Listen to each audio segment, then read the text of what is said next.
కొంతమంది పబ్లిక్ పొద్దుక 3 పూటలు నీసే తింటుంటారు. నీసు లేకుంటే ముద్ద కూడా గొంతుకెలకు దిగదు. ఇంతమంది ఉంటారు.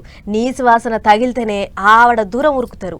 నీసు వాసనని దగ్గరికి కూడా రానియరు. అగో అట్లా నీసు కూర వాసన కూడా తగలని ఒక అక్కతోని నీసు తినిపించారు ఒక హోటల్ వాళ్ళు. గా కథేందో ఒక్కసారి అరుచుకొని వద్దాం పారి.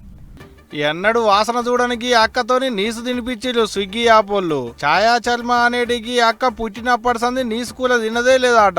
అంతెందుకు ఇంతవరకు వాసన కూడా చూడలేదాట.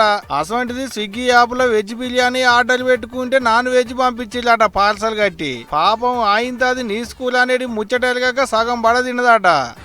और मैंने इसमें से 1-2 बाइट खा भी लिए। मैं एकदम प्योर वेजिटेरियन लड़की हूँ और नवरात्रों में इन लोगों ने ये नॉनवेज बिरयानी भेजी है। ये जानबूझ के किया गया है, जिसने भी किया है ये जानबूझ के किया गया है। जब वेज बिरयानी मंगाई है तो नॉनवेज भेज कैसे दिया, और ऑर्डर प्लेस करने के बाद तुरंत रेस्टोरेंट बंद हो गया और कोई फोन नहीं लग रहा है। ఉత్తరప్రదేశ్ రాష్ట్రంలో నోయిడాల అయింది ముచ్చట. అయ్యో ఎన్నడు తినని నాతో నీసు తినిపించిల్లు అనుకుంటా స్విగ్గీ యాప్లున్న నెంబర్ కు ఫోన్ చేస్తే ఎవరు ఎత్తలేదట ఫోను. ఇంకేముంది అక్క పానం పోయినంత పాన అయిందని ఇగో గీ తీరిగా ఏడ్చుకుంటా వీడియో తీసి సోషల్ మీడియాలో పెట్టింది. ఇక ఇప్పుడు అక్క గోడు చూసిన నెట్ అన్నలు ఎవరికి నచ్చినట్టు వాళ్ళు కామెంట్లు రాస్తున్నారు. ఊరికే నువ్వు తినకుంటే వాపస్ పెట్టేదానికి ఏడిపోయిందుకని వగలు. ఇప్పుడు నవరాత్రి ఏం లేదు కదా తినకపోయినావని వగలు. నువ్వు ఆర్డర్ పెట్టినప్పుడు చూసుకొని పెట్టాలి కదా అని ఇంకొకలు. అసలు ఈ వీడియో ఇప్పటిదేనా అని ఇంకొకరు.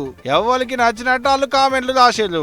ఏమోతి రాసేటోళ్ళు ఎట్లున్నా రాస్తారు కానీ నువ్వైతే ఏడవకక్క. అగ చూడు ఏడ్చి ఏడ్చి కళ్ళన్నీ ఎట్టయ్యాలగాయో. ఊకో అక్క ఊకో ఊకో. సరే అదంతా అట్టుంచులు కానీ తినేటప్పుడన్నా ముక్కలు కానరాకపోయి ఉండొచ్చును అక్కకు. ఏమో తీయాలి ఇదంతా ఎందుకు ఇప్పుడు. ఇప్పటికే అక్క పుట్టేడు దుఃఖంలో ఉన్నది.